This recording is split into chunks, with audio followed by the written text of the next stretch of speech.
So much, man. How are you? Yeah.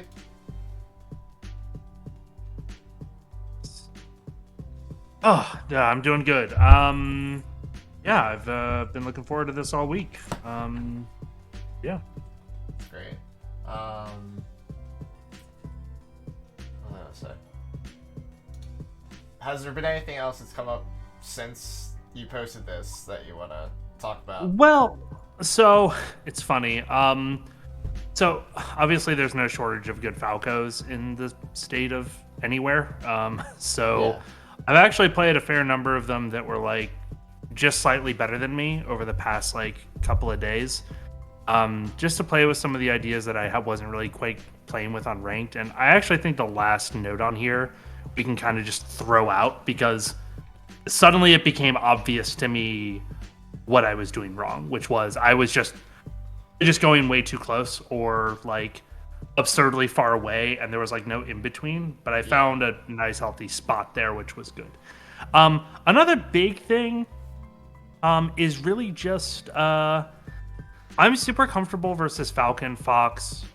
Comfortable in the Ditto. I'm comfortable versus Peach. Um, but Marth and Sheik are kind of my troublesome spots. Like if I'm playing ranked, for instance, I will throw hands with Falcos and Foxes all day that are like Plat 2, Plat 3. But if you hand me like a Gold 3 Marth, I'm probably going to lose, actually. There's something I'm missing with Marth and Sheik, I feel like. And so, but I think it still boils down to these two ideas because when I play people who are better than me, much, much better than me, like PR at NC level, they always tell me like I'm telegraphing way too much, and in certain matchups, I use the word passive here on bullet point 2, Yeah. but passive is maybe just a better way. There's the better way of saying it, I think, which is using the tools of my character super well. Um, I have really solid movement, I feel like, and I've been complimented on it. I feel like I have pretty solid punish game, especially on edge guards, even against characters like Marth and Sheik. I do pretty well. Um, it's really just these like death by 1,000 cuts situations where I really seem to fall to pieces, if Yeah. that makes sense. Yeah. No, it does. No, when I read passive, I was definitely gonna ask what you meant by that because to me that's like the calculating part is I guess what you're trying to really say here. Yes. It's like a game plan essentially, or it's like you kind of Yeah. feel like you have a good general sense of like how to play the other matchup besides Marth and Sheik, right? Is what I'm saying. Yeah, I would say so. And like Puff and Peach, those are weird where like I can definitely beat a Puffer Peach at my level. Yeah. But and Ices and Samus more or less the same. I know those are weird matchups that I, quote unquote win, but I don't play them enough and there aren't that many good ones.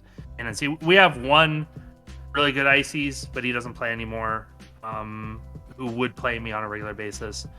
And Samus is just like, we have Zimberfizz, but he's not gonna waste his time with little old me sometimes. So it's tough. Those matchups are tough. Yeah. But other than that, I think I feel comfortable broadly across like any like if you put me against like any of these characters, I could tell you what my game plan is. I wouldn't have zero answer for any character in the game. Yeah. Yeah. No, I feel like the the way I understand it, Fox and Falco, sometimes for Falcon as well too. It's very obvious what you're supposed to be doing a lot of the time because it's like, oh, he's at 17%, like you're saying, I can knock him down with up there. And it's like Marth and Sheik still have those percents, like, oh, okay, it's like 20% ish that up air will knock down, but it's not like directly like you're switching your game plan entirely every single time a new percent comes up. Yeah. So it's not like as calculated, I would say, as those matchups. It's more about, I mean, the edge guarding is really important against both these characters, so that's like the first thing. Yeah. But usually how I think about, I'll start with Marth. Usually think about Marth as I'm trying to get close on him, and that's like my entire game plan. How do I get close to Marth? As I'm trying to wave dash in, I'm trying to bait out him, just throw out an aerial, and I whiff punish, and I take a little bit of space.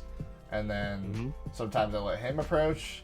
It's like realistically, like I try and formulate game plans like as like a broad sense, and then there's a lot of micro situations that happen in Marth and Sheik where it's like, Yeah. what happens if I hit Marth's shield with an aerial? Do I crouch? Do I try and like attack his jump out of shield or something? It's just like, it's not as like direct as Fox, because Fox is just so fast. Same with Falco and Falcon, they're just all very fast either on the air or the ground. But it's like, And I can't really crouch against Fox and Falco either. So like, I mean, I can to CC, but like, you know, above 30, I'm not crouching versus them. Whereas versus Marth or Sheik, I'd love to crouch and get a rest. yes, You know, so like it's different tools in different matchups as well. One thing, so to your point, one situation that is a micro situation that I really struggle with is when the Sheiks decide, well, they remember that they're not supposed to like grab super eagerly in the matchup, especially not a telegraphed grab. And so I'll hold down and then I just get down aired at like 50 and it still pops me up. Like little things like that are always so annoying to deal with, because it's like I had a plan, it was working, I maybe even took a game, but as the set progresses, they adapt, and now I'm just getting wobbled like in the air. Like yeah, it's tough. yeah. I mean, on that point, it's like a lot of, like I'm saying, like Fox and Falco, you have to have like offensive percents memorized. Like, okay, back air knocks down at like 35%, up air 17, like pound 4%. Like you need to know those percents. But I think for Marth and Sheik, you're more worried about what percent am I gonna die? What percent does Sheik's down tilt knock down? What percent does Sheik's down smash knock down? Like I have those percents more than any of the Fox. Like I could probably tell you a good range of like what percent like Fox and their up smash kills me, but like I'm not gonna have like the exact percent. Like I know it's like 34%. I think Sheik's down smash knocks down Jigglypuff. It's just like, realistically, like those percents matter more in this matchup because you get a lot more off defense against these characters than they do. You do, because that's how you get like all your quote unquote gimmicky kills, is through defensive options into rest and or edge guards for that matter. And yeah. No, it's funny because you wrote down cheese for like what cheese would be like grab wrist, grab under rest, up tilt rest, or other chump checks. I don't really think you should. I don't think the framing is good to frame these things as cheese, because I feel like you're intentionally gonna not go for them. Like you know, you might have something there, because I think today I was thinking about that as I was rereading this literally like 30 minutes ago, and I was like, you know, up tilt rest to poke shield, that's a mix up. Yes. And like it's like maybe it's not the worst idea to like mix up aerial crouch with aerial up tilt into just, you know, I mean, I'm getting my, you know, it's like Mango says, you get your nut. Like, you know, it's not, it's actually not that bad of an idea. I agree. Yeah, it's like whenever I'm like, okay, I need to cheese this guy, I'm thinking, okay, I'm gonna go for up the rest and hope they don't DI off the top, or I hope they don't DI off the sides and then kill them off the top, or I do nair rest or something like that. Yeah. Or like I do like pound for the ledge, because I know that they're just not, they should not get hit by it. Like that's kind of how I think about cheese. Like it should not work.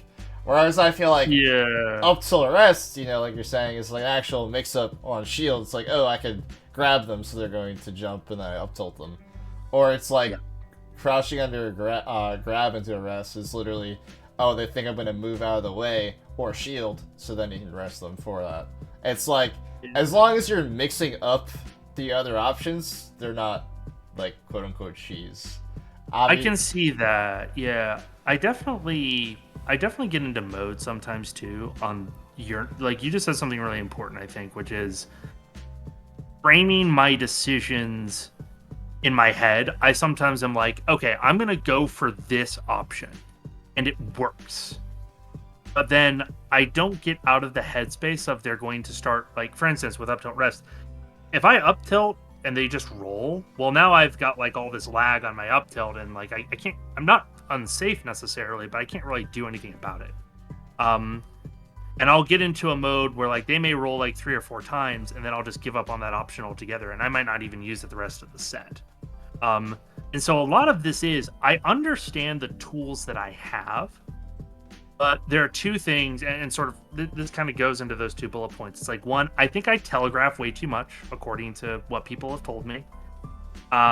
So I have like a mode that I'm in, and I'm attacking a certain mix-up style, and then like I'm not actually making it a true mix-up by deciding it super late in the decision tree.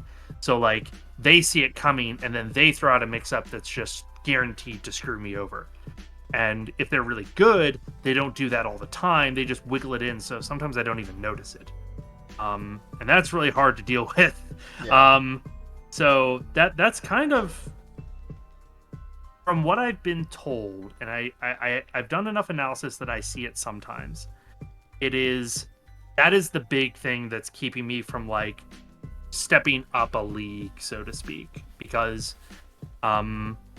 I don't do particularly well in brackets. I'm like a 2-2er, I think, in NC, but NC is also pretty good. We got some good people here. Yeah.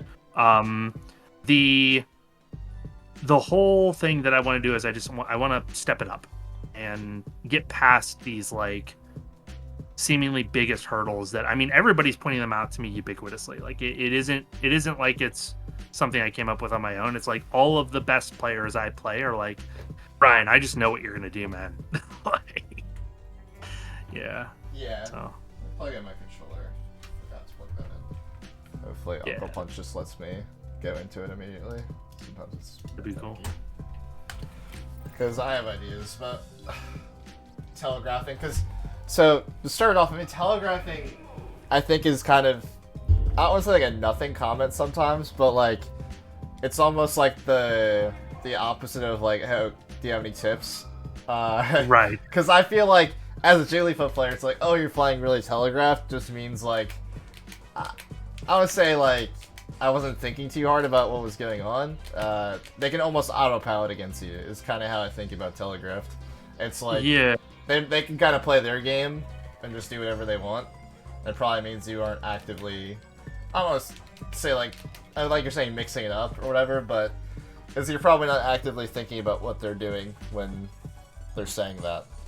Is probably like I don't want to say like root cause, but realistically, like the other things that could happen of telegraphing is like you're approaching from too far away and they're like over here or something. Like that could be one of the things, but honestly, I don't really think telegraphing is always, oh, I'm approaching from over here and they can react to whatever I do. It doesn't matter what. But yeah, I mean, I'm trying to think. So there's other ways you can be telegraphed where it's like with Jigglypuff, because she has like a billion jumps, you can just do the same amount of jumps over and over again, and then you fall with an aerial or something like that. That's another way to telegraphed. Another common way I see telegraphing is I do like back air falling up air or back air falling back air. I think that's probably one of the most common like terrible puff habits of all time. Yes. It's like there's no reason to consistently do falling aerial with Jigglypuff ever.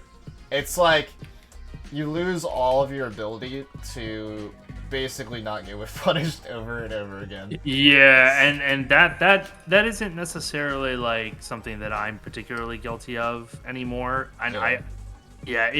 It definitely was a thing in the past. I think so the example that I got was actually one of the ones that I gave, which is like I will, for instance, against Fox, I'll sort of be like, all right, he's naring at me a lot. I'm going to CC the crap out of this.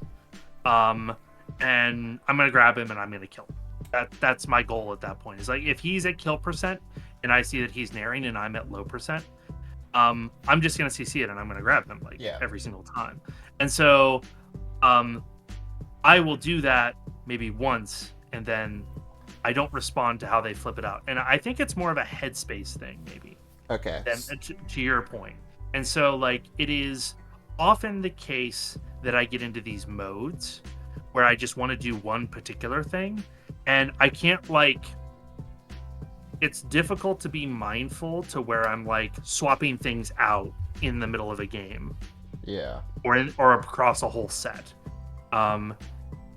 Mainly because I think I get very fixated, but I don't know.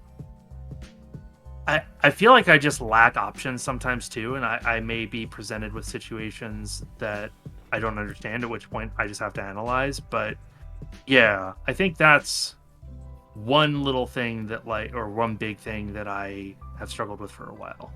So I'd say on the fixation part, as long as what you're fixating is good risk reward wise in like the Spacies matchups and Falcon, it's not a terrible habit. Like I would say these 3 habits right here, they like are not terrible in a vacuum. I think there's good risk reward for doing all these things, like shielding and neutral for too long, like Fox and up smash your shield when you're at kill percent and you rest out a shield. Like all these have like some merit, obviously. But yeah, as long like the first thing is like, is the risk reward good? That's like what I would be thinking about. If it's not good, then they're all bad. But a lot of the time, like CCing, you're not really gonna be CCing at like a bad percent where like Nair's gonna poke you up or something. So and then that's the first thing. And then it's like the second thing is like, what is my opponent doing? Is my opponent letting me get away with these things for long enough? And like what you're saying, they're not. But then once they're like, okay, my opponent's like, I will not respect you for your CCing in center stage, I'm going to start doing short hop drill. Then it's like, the way I think about it is, you can't really let someone do something twice in a row to you when it's like that good. Like short hop drill is insanely good as Fox at low percent. Yes, so it's I like, would agree. It's like you don't want to like lose your risk reward over and over and over again, because then it just starts becoming bad and not like an actual reward anymore. You're just losing over and over again. And it also feels bad because I'm losing and I'm like, shit, I keep getting grabbed, I'm an idiot, and I start like self-deprecating to like jocks myself out of doing the thing, but that doesn't usually help and stuff. So it's like how I think about it is like, okay, what's my new risk reward? It's like, okay, well I can shield grab a drill, or I can wave dash back instead of CCing, or wave dash forward. And then it's like, is that still good here? Sometimes then they start doing the short hop nair again, and you're like, why did I switch from crouch to wave dash? And that's like, that will happen. You will get wrong in Melee enough of the time that it's like, it sucks. But as long as the risk reward is in your favor, it's not too bad. It's gonna be bad mentally, like you're saying, when you keep getting red over and over and over again for just CCing and center stage for too long. But like, realistically, it's still gonna be good enough of the time, as long as you're mixing other options. But usually it's like, I don't want to say you pick at random which one you do every time. I think you start with a level 1 in almost every situation with every mix-up. So I would say the level 1 at low percent is probably the CC Fox's Nair. I wouldn't really think too hard about that. Then it's like, okay, well, they can do a short up drill, then I can do a shield, try to shield grab, or if I want to be safer with that, I can wave dash back, and then they can run up grab the wave dash back, they could Nair me for in the middle of my wave dash. It's like, I could wave dash forward and shield so that they screw it up. So, it's like you kind of just try and advance each mix-up one level at a time. And then sometimes you go back to level 1. But it's more so like, I kind of notice it mid-match if my opponent is just losing the same option over and over again. It's not really like the next game I'm going to do shield or wave dash back instead of CC. It's really something you have to do mid-game. I think Puff is a good character for that, because she can just jump away or like sit on ledge for a second. You kind of recompose and like think about what's happening in the game, or like sit on the spawn platform for a few seconds, just like think about what's going on. Because Puff, like, especially when she's grounded or like she's playing against Fox, like she could lose like 4 neutral interactions of stock, and that's usually how Puff Fox goes on most stages that aren't like Dreamland. So it's like you kind of have to take each neutral opening as like your last sometimes. It's like, especially against Fox. What's interesting is that like against everyone from Fiction to all of your videos on the subject that I've watched, they go over this, but Sheik and Marth are like, they really do have to kill you by 1,000 cuts. I mean, Marth, sure, he has his pivot kill confirms, but like he's still whacking you with that sword a lot in the interim to try and like chip away at you, assuming you're not getting like weirdly grabbed off of stuff. And every time he goes for a grab, it's always a risk because you can always spot dodge rest, you can always do other kinds of weird shit to go along with it. He gets the same thing basically, so it's a very tense matchup. And I am also like, so I think that you're right in that, like, maybe something that I should consider. So the note about being passive here is actually a little bit relevant here, that if I get breathing room ever, even if I'm just floating off stage for a while, it's not like I sometimes have to think about my recovery, but like if I can just sort of like brain deadedly float for a bit and just like think, then I can be like, okay, what did this person do to put me out here or in this situation? What do I need to change up? And like, you have to think very quickly still, but I think that's actually a pretty useful thing that I don't do yet, is something like that. Yeah, I think that doing it consciously is how you get it to be more unconscious. Like, I think I used to be very doing that a lot, where I would like take a lot of breather like stocks. Like, I'd sit on the small platform a lot back in the day, because like I had to think about what's going on a lot more. I think nowadays I can do that like very quickly, and I don't have to like think as hard about it because I just practice doing that a lot. But especially time, even though I don't want to ideally do it after a game, I do it after games too, where I take like not being like egregious with my time like Wizzy or something, but like I take like a minute to like think about like not thinking about my counter pick. I'm just thinking, okay, I'm getting owned for XYZ option, should I mix up XYZ, and is it going to be good or not? But no, it's a hard thing to do consistently. It's not like oh, just adapt. Like, that's not really how it works. Like, you have to do a couple calculations in your head that other characters don't have to do at all. Exactly. They're not thinking about risk reward in the same way that Puff is. No, because I will, like, I mean, you can take the comical version of this, which is Ganon. He hits you 4 times, you're dead. Yeah. Like, now that's a matchup that's extremely lopsided and neutral, weirdly, for Puff. But like, for Fox, he gets that same effect, but he also has so many tools and so many mix-ups that, like, he doesn't have to slow down because he can just pick a new thing, and it against someone like me will probably just work. And I'm not complaining about Fox or anything. That's just a sort of a statement of fact. But yeah, I think slowing things down in my head is probably one way to do it, because I do play fairly fast and reactive, and I'm usually very focused on moments rather than bigger schemes when I'm playing. And I think that is, from what I've read, from what I've like seen of fiction talking about stuff, that's not really how Puff is structured as a character in a lot of ways. No. So even though it's very good to have those things, I think you're probably right that slowing things down in my head is probably a good decision. Yeah. It's like I'm not telling you to stall or whatever. Like, I'm just telling you, like, I think taking your time sometimes is pretty good with Jigglypuff to think about things. Yeah, because I definitely remember where I would just like spam hold forward and just like not do anything. And be like, okay, why am I losing? I literally have no thoughts about what happened that game, because I just just rushing into get me to the next situation as fast as possible. It feels good to get fair grab into up throw rest. I'm not gonna lie, but it's not real. Like, that's a cheese one. That's that's a cheese one. It's one that I usually like hold in my back pocket like until like, maybe 4 stock a game when I just start out to see, especially if I'm at low percent or I'm ahead. Yeah. And I'm like, if you fall for this, I'm like, okay, I'm probably gonna win the set now, because come on, man, you should shine this or something. Yeah. That actually brings up an interesting question here, which is playing from behind, man. I feel like I do nothing but hold in when I'm behind. And when I'm ahead, I can sometimes lose the lead by wanting to, like, I have a really good friend who, like, he's like probably top 5 links in the world, not named Aklo.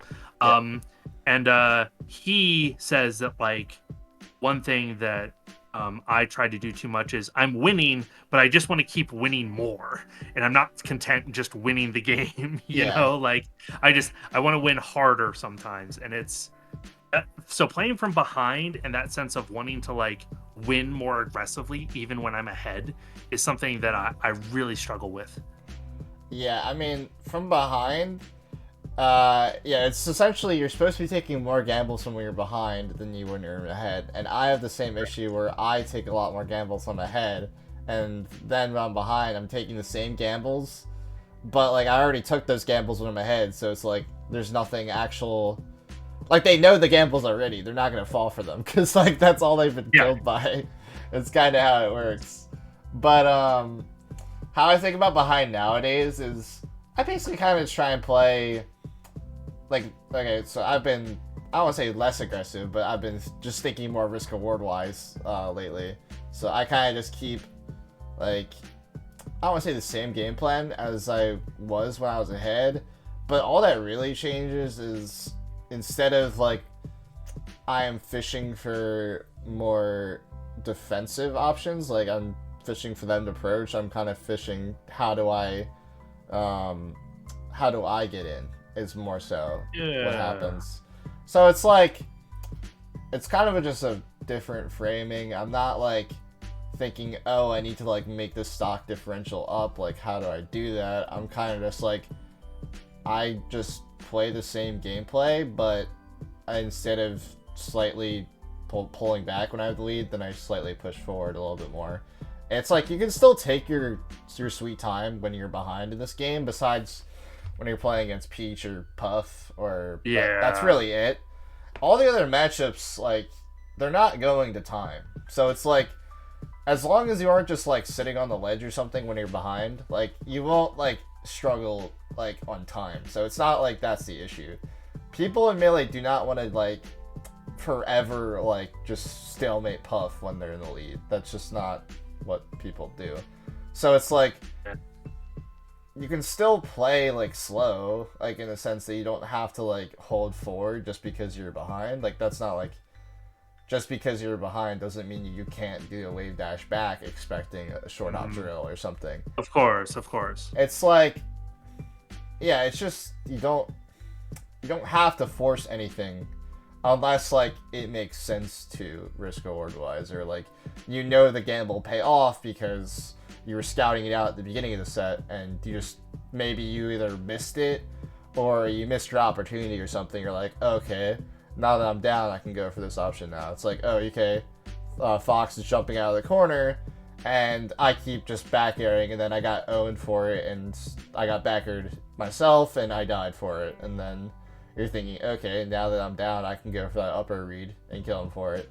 It's like you're almost saving a lot of reads from when you were getting owned, and now you can start using them. There's kind of a lot of ways that comebacks happen realistically. It's not like you just spam hold forward and eventually you're just like, oh, okay, I got into space, and like he has to hold back because he's in the lead. Like he doesn't have to do anything. There's something. Yeah. There's really something to what you're saying here, because like I've had so many almost reverse 4 stocks even in the past week on ranked, where I've been behind. Literally, like, this guy doesn't have to do very much to end the game, right? And like the set. But for whatever reason, they keep taking these more and more risks, because other people, even at my level, which isn't particularly high, like, will decide that they want to win more too, or they want the game to be over because maybe they hate playing my character, or maybe they just want to, maybe they have something cooking in the oven, who knows. But for whatever reason, I have had so many comebacks where I haven't just held forward. I have thrown out mix-ups that were successful at getting kills. And it's interesting that you say risk reward, because I think about it in the same way with like expected value and stuff. Yeah. The same concept, yeah. Yeah, it's the same kind of idea where it's like, all right, I am behind 2 whole stocks against Falcon. I need to get an easy edge guard, like now. Like, this has to be a thing that I do. I don't have much of a choice here. I can get a cheeky rest if I want, but like what's probably going to happen is I'm going to try to get a clean edge guard twice and even the set or even the game. Yeah. And that does, I will admit that even if I'm playing passive and I'm doing that, it does work sometimes. I guess where I get frustrated is more on the side of like, let's say, Fox and Falco, maybe even Sheik to some extent, where they will oppressively camp platforms, they will aggressively shoot lasers, and I'm just like, shit, I'm like this far behind, and I need to sort of like maneuver into them to either get a grab or something, but they're kind of just not giving it to me. But it's tricky, very tricky. So then it's like, it almost goes back to this, where it's like they're telegraphing themselves, playing one mix-up. Yeah, So it's like, they're not thinking too hard about, oh, I need to mix up dashing back and shooting lasers at all. Yeah. So it's like, okay, well, if I'm Jigglypuff and I'm actually noticing what the person's doing, I'm just going to start triple wave dashing in, and then they're in the corner, like, literally screwed, because they have to get out of the corner somehow. It's like, it's basically what happens when people are up. They either are really good players, and they'll mix up the situation and keep doing the same exact game plan, just maybe a little bit safer. Not like they're only dash dance lasering, It's like they're just playing it, but a little bit better. Like I think, I think Cody's like pretty good at that, where he's very good at holding forward in a lot of matchups, and then he's like, he has the lead, he just slightly doesn't hold forward as much. It's like, it's realistically, it's like, when you play those good players, then you're basically playing the same exact game, but you're down like a stock or two. It's not like that big a deal. But then when you play against the players that are just doing one option when they have the lead, that's awesome, because that's like the easiest way to make a comeback ever. Because they're just... Oh, God, you're right. It's like, oh, the Fox is just full hopping the top platform over and over again, and just running around shooting lasers, let me catch them with an up air. You just won't get that off of a Fox that's actively like, oh, okay, maybe I should dash in, short hop there, or I could do a dash dance here, or I can full hop to platform. Like those, like the Foxes that are really good, and like they don't want to push their lead, like, or like maintain it with like a very passive playstyle, like they're actively trying to play mix-ups. It's like, or like maybe they'll be the other way. They're like, oh, I'm just gonna keep spamming holding forward with Nair because this guy's terrible. He's losing like 2 stocks already, so I can just do whatever I want. Then it's like, okay, I'm literally just gonna spam wave dash back until you start playing the game again. Like that's just and I have found myself in those situations a lot. Yeah, it sometimes irritates me, and I think it's under my skin. But maybe that's a headspace situation where I should be a lot more calm and maybe even grateful that they're doing it, and that should be like, So, I think that people have told me that I put too much stock in ranked because it's like, one, no PR will ever consider your rank when like they're evaluating you, or and all that stuff. But also when you're playing ranked, it's like an evil person on the other side of your screen, right? You imagine them as this like terrible, malevolent being that's just like their whole goal is to just make your life pain. Yeah. But like they're just a dude or a gal, and like they're just chilling and like, trying to enjoy the game however they want. But like, I grew up with this game like as a kid, and so I think that maybe I need to get into the headspace of like not being so irritable when I play. And it's hard. It's always easy to say that, and then it's very hard to implement. But there's a part of me that misses when you had no choice but to drive 20 minutes to play this game with your friends sometimes. And yeah, I agree I do miss when there was no Slippy, but I mean, it's still a good, really good tool. But the evilness... Slippy is very good. I have nothing against Fizzy and what he's done, but I think it's like it was a lot easier to be wholesome. And I don't know if that's better or worse, but I know that to me it feels better. Yeah, it's just the Yeah. evilness of the other side. You have no idea what's going on, even though they're just normal Yeah. people. But it's hard Yeah. to do that. But yeah, I mean, like, it's like I'm not gonna lie, it's really annoying sometimes when I'm fighting either of the extremes when I'm down. It's like if I'm just like losing to a fox that's just spamming like Nair up smash, I'm like I feel like an idiot because I'm like, well, this is not that hard to beat realistically if I'm thinking about it.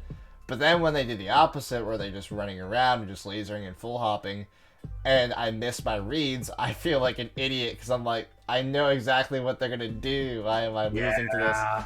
And it's like frustrating because it's like it's safer than approaching, even though like it's not safe. What I'm saying because you can just read it if they're just telegraphing it. So it's like, no, it's really hard to like fight the extremes when you're down mentally.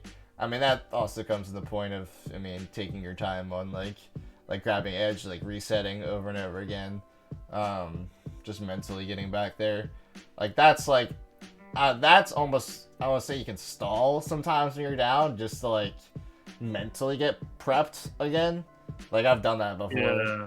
but Yeah, it's definitely a so I think if I had one action to come out of this for me to like be more mindful of, because like as far as I can tell, technique wise, movement wise, I don't lack very much right now. yeah, I can execute a tool if I choose to execute it. Um, I'll sometimes get like very flustered and I'll like freeze. Just before the not the our call, but earlier today, I was playing with this fox who was pretty decent.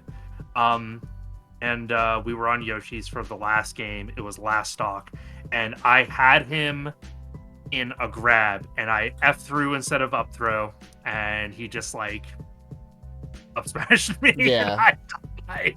And it's just like, oh, that was an execution flub on mental, which is, it screws you up. But if I had to say one thing I want to do more coming out of this is like be as observational as possible in order to like really understand what's going on game to game and moment to moment. And if I have to slow things down, it shouldn't be because of this esoteric idea of being like campy or passive for the sake of yes, doing that, because that's what my character's good at or something. It's like I should actually be trying to like understand what my opponent is doing. yeah. Because Jigglypuff is like you're saying, like you have like the tech skill down. I mean, I'm sure you're probably right. Because honestly, like once you get like uh not that far in with Jigglypuff, it's really just a mental game. Like HBox Correct. talks about it all the time. And his tech skill is like, it's really good, but it's also like not like CP 0 or whatever. No, Doing he's crazy not shield stuff. drop resting Fox's up tilt. Like, Yeah, no. you know. So it's like you don't have to have that stuff to be good with Jigglypuff. It's really like No. you have to be very good at the mental aspect of the character and playing the risk reward, which other characters don't play.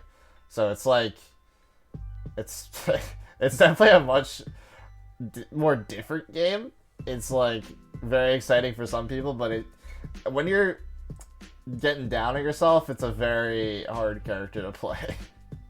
Yeah, and I think to your point, one of the excitement of it to me is just like seeing the good decision result in somebody dying at 13%.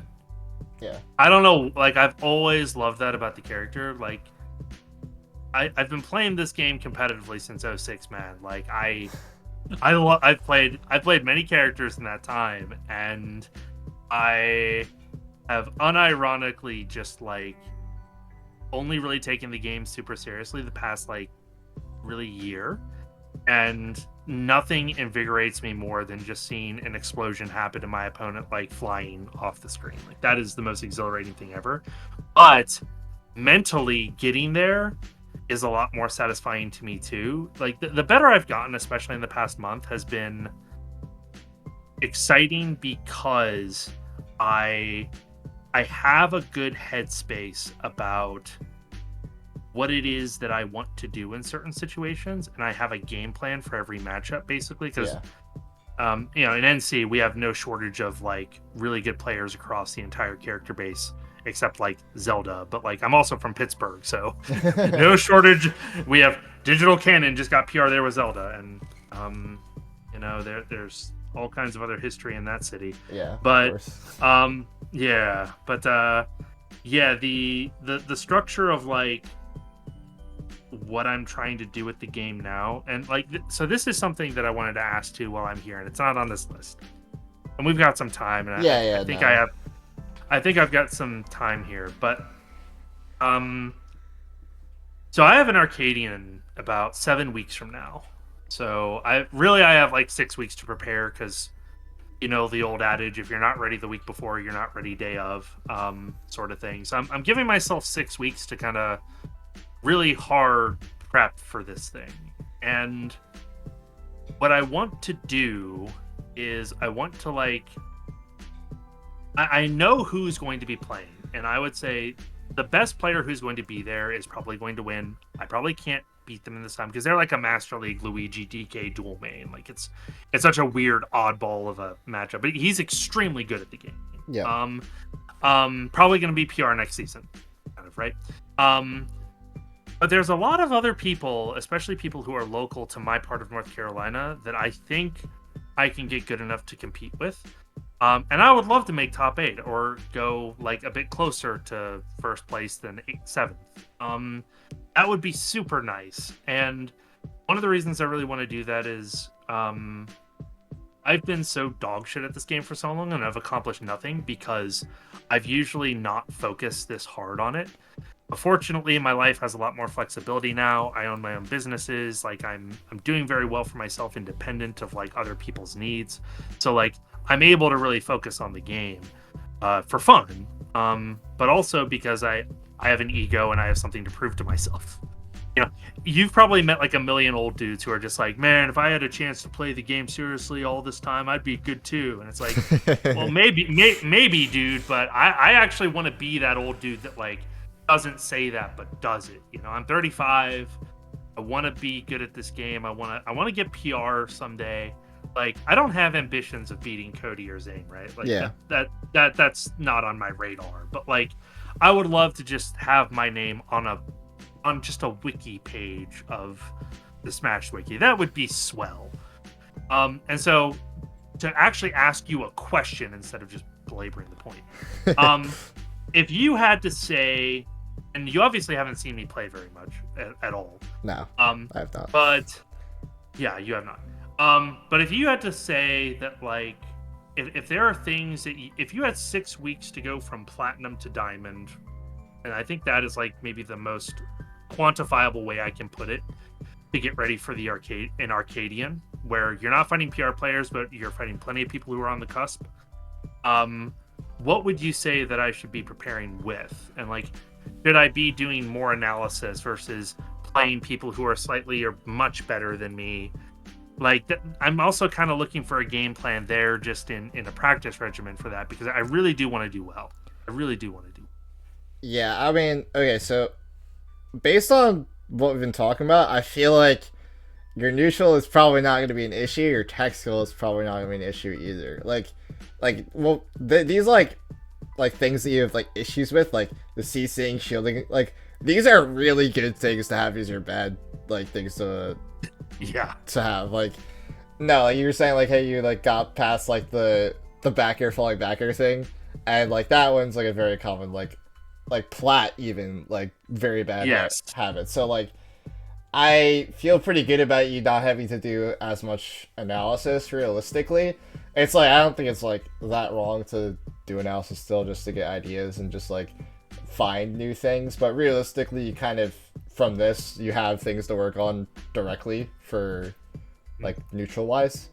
But it's really probably just gonna be punish game getting through like a lot of these like non-cheese stuff, like getting these down 100% of the time.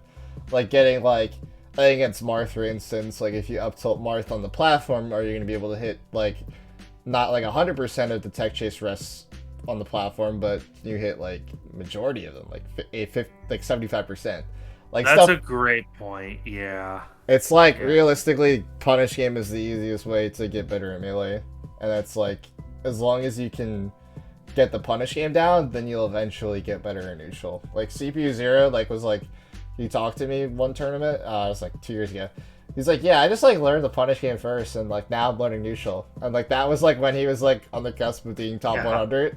So I was I started laughing because I was like, well, I gotta work. I did the exact opposite. Like I learned neutral first, and then I'm like, I feel like I was the same way, and to you, and for whatever reason, like there's something about like Pennsylvania, North Carolina, dude. We just have a bunch of neutral fiends in these towns, and it's definitely one of those things where I feel like you're right. I feel like I just need to work on punish because edge guarding Marth, I'm not the best at it by any leagues or bounds, and like that, I definitely feel like I could kill Marth more off. I get Marth off stage so much, and I let him back so much, right? Yeah. And that shouldn't happen as much.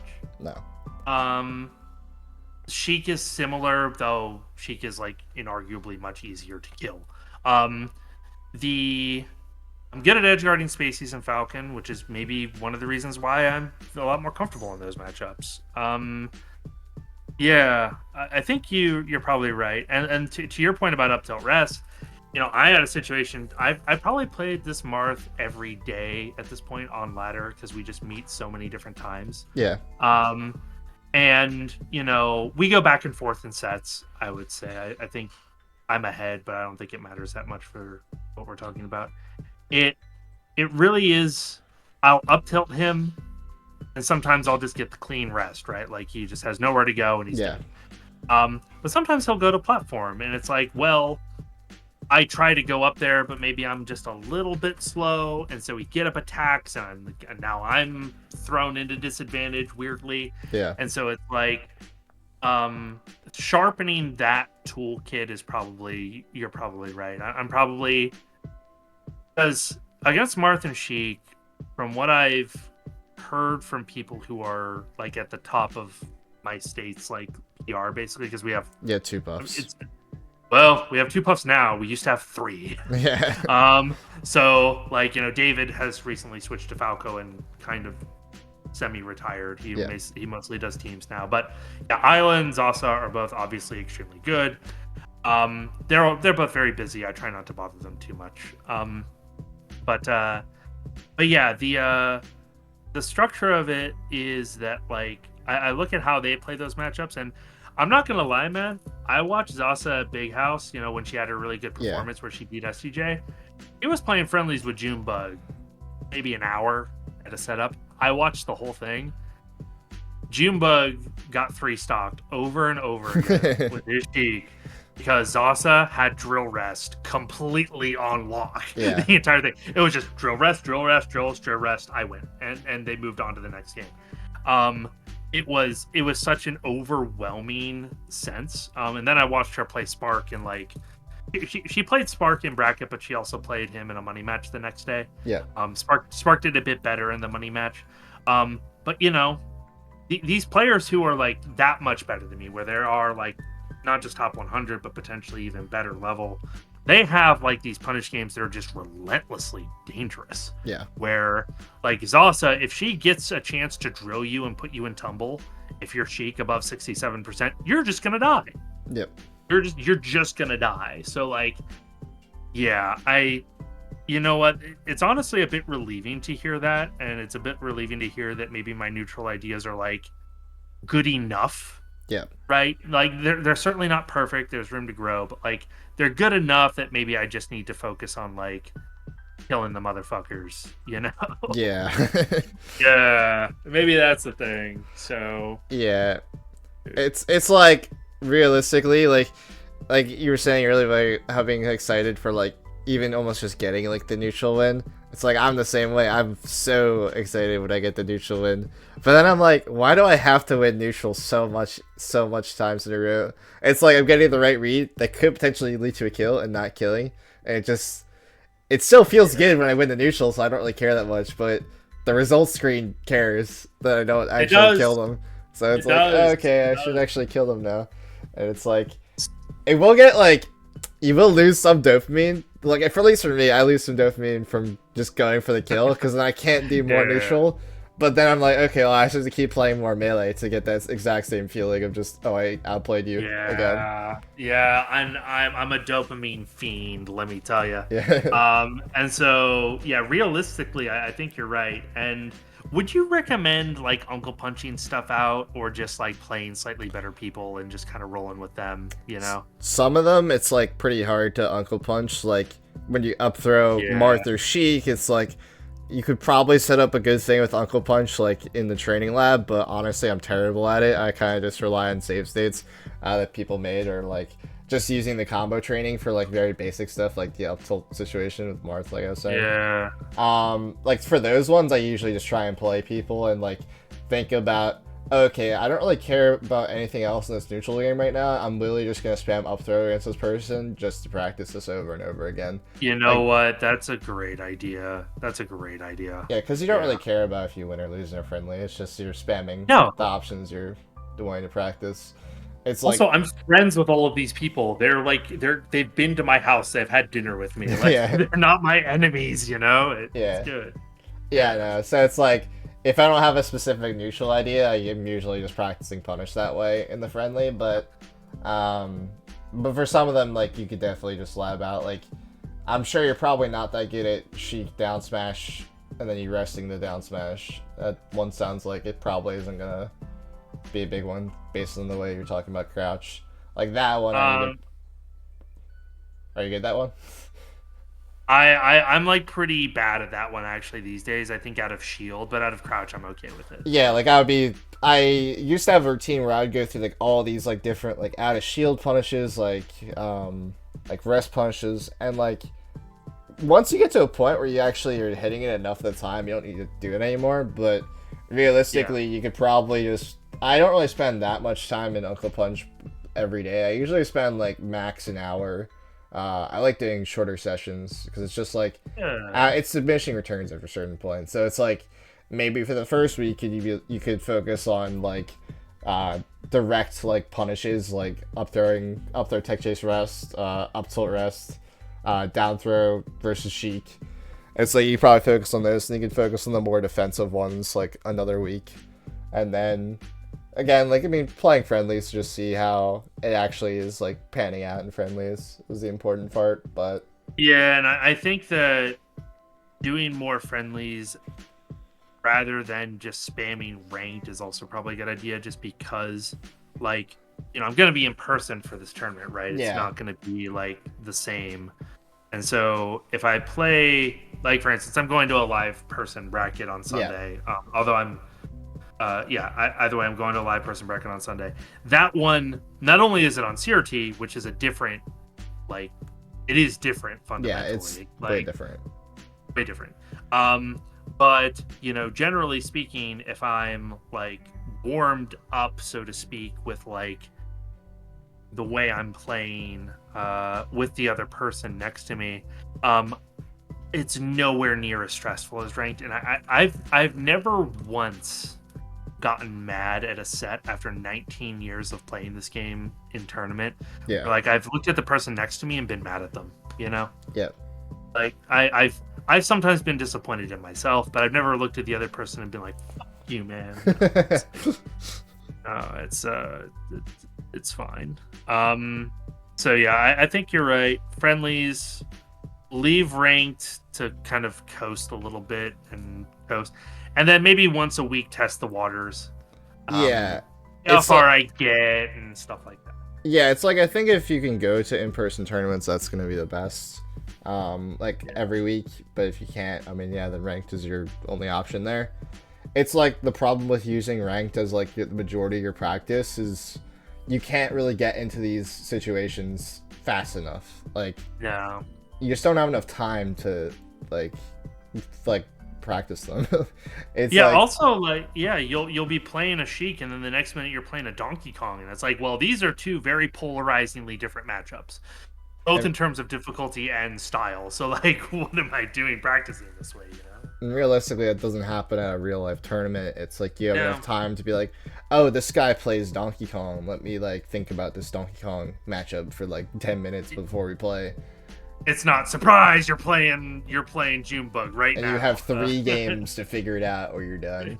It's like, no, yeah, it's completely different. Like all like matchup game plans just can get thrown out the window. It's just like pop quizzes every like 5 seconds unranked, basically. It's like, can you figure out how to beat this Donkey Kong, or can you figure out how to beat this wacky fox that just plays one play style fast enough to win? And it's just, yeah, I mean that's why I don't really like ranked as much. And there's also the evilness that we were talking about earlier. It's just I'm just addicted to it, man. I like to see number go up way too much. Oh yeah, of I'm course. addicted to number go up, but yeah, no, dude, this has been such a good mental exercise and like consolidating my problems down to digestible, approachable things. Yeah. Thank you. Really appreciative of that. One thing I was gonna say is this has been great, obviously, and I can't say that enough. Yeah. So bear with me. But in the event that I wanted to reevaluate some things, what would be like if you were to say what a measurable difference would be for me to like notice that I've like improved dramatically, like something that's quantifiable and maybe somewhat easy to notice so I don't have to go back and watch a million games. What would you say would be a good indicator that I've broken through to a different position outside of like ranked numbers, which somewhat don't mean anything? That's the annoying part about Melee, is sometimes when you watch one game and then you watch another game like a couple days later, you're like, well, this is the same gameplay. It's just such a variable game that you can't immediately quantify that, because sometimes you're going to be playing better, sometimes you're going to be playing worse, sometimes you're peaking and sometimes you're not. Usually you kind of have to look at it through a broader lens. You can't really look at something like, oh, in like 2 weeks am I noticeably better. That's like kind of why the punish game is so good to practice, because you can point to be like, I was missing that consistently 2 weeks ago and now I'm hitting it like such a high frequency. Like that's why punish game is so rewarding for a lot of people, whereas like neutral, it's going to be a lot harder for you to instantly see progress.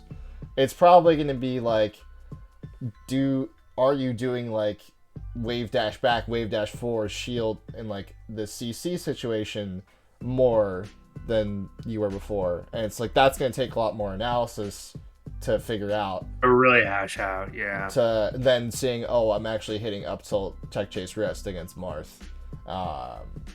So it's like, that's a much harder thing. Usually when I'm trying to be like objective myself, like I kind of have to look through like a lot of games, or I have to like look at it from a longer period of time, like 3 months or something. Then it's like very obvious that I've gotten a lot better, because it's like it's also a frustrating character to have that with. Jigglypuff is just like, I always say she's kind of exponential growth, where it's like sometimes you're just like, you wake up, you just figure something out, and like the character, you just go from like plat all the way to like master. It's just like that just happens with this character sometimes, and it's really hard to be like, let me look at my last game, and it's like, oh, there's nothing new happening. Maybe like I'm not getting better, but that's not. It's not. Yeah, it's jumped. It's like a step function that's exponential, where you just like you have this like stagnant period where you're not moving, and then suddenly, boom, you're like you went up like a skill ceiling like through the roof, like a rocket. And I do feel that way actually, because to get to plat, that was my goal before the holidays. Was I wanted to do, and I did it in October, which was great. Yeah. And once I got to that point, it was the case that I to get from like where I was at the beginning, which was, I think it would have been like 4 weeks earlier. I was like silver 3, gold 1. And I was just like, I would grind, and just one day I would just have an amazing run where I'm playing like I'm on fire, and I'm killing spacies left and right, and then all of a sudden I'm just like gold 2, gold 3, plat all at once, and it was just like a beautiful accident. That it felt almost like an accident that it happened. But I'm pretty. I feel pretty comfortable with the stuff that I've developed since then. It's just like, when I go through these back and forths, right? Where I feel like, I'm plat 2 and I'm feeling really good, and then I go back down to gold 3 and I feel like dog shit. Um, and so I'm like, I've got these big swings that always happen when I'm in the interim, but eventually something just clicks, and then suddenly I'm like, now I'm a full 3 tiers ahead of the highest point I was previously. So that would be my ideal situation, I think, is to do that in like, I did silver 2 to plat in like 4 weeks, and then I took admittedly I took a 3-month break for the holidays and some other shit that was going on. Yeah. But I'm back in it now. I think I can do it again. And I'm feeling excited, dude, after this conversation. I'm feeling excited that okay, punish game is like a punish game and being mindful. Yeah. It's sometimes hard to train 2 things at once, but I'm going to try to do both of those things. And I think I'm going to break through, man. Yeah, it's nice because you can do one, without having to do the other. You don't have to, consciously think about, oh, I need to be mindful right now when I'm practicing against a CPU bot. So it's that's the good part about Punish Game for that aspect. But on, the peak and then, falling back down, that happens all the time. Anytime I hit, a new high, I instantly drop back down because you're almost expecting yourself to be at that level now. Yeah. And it's you're probably not, but your floor definitely just insanely increased by the fact that you could hit that now. That's great because if my floor is that much higher, that means my average is that much higher too, and it means that my peak is way higher because your peak is always you're fully caffeinated, you're rested, and you're ready to kill some spacies. That is, I will admit that the other day when I was playing really, really well, I felt like I was on fire for the whole first 2 hours I was playing. I had 3 cups of coffee in me, nice bacon, egg, and cheese bagel that my wife made, and I was going to town. So little things like that add up, man. But we are at time, and I want to be respectful of your time. But thank you so much for this. It's been really helpful. I know we basically just homie talked for the whole time, but I'm actually really glad about that because I thought it was actually very useful. Yeah. I wanted to thank you for that. Yeah, no problem. No, it's fun. I like lessons like this sometimes where I'm not analyzing every thing for an hour. Yeah. Also, that probably takes a lot more prep where you have to you actually have to go in and freaking really piece together, okay, well, this person does these 5 things really badly against Sheik. Time to tell him about all 5 of those things in detail. And there's always questions. So I was a teacher for a long time before I was a software engineer. And when I taught math and physics, it's it's just one of those things where you encounter people who are just they're really lost in a lot of ways, or they're very novice, and then you have to you have to build them into a kind of person that solves those kinds of problems, and that is a much harder problem than just solving the problems themselves. Yeah. So I understand, man. I'm grateful. Thank you for your time. I'm sure I'll be reaching out again at some point. So you can also just hit me up any questions randomly. Okay. Yeah. Awesome, man. Well, thank you so much. I appreciate it. Yeah. Have a good one now. You too. Peace. Bye.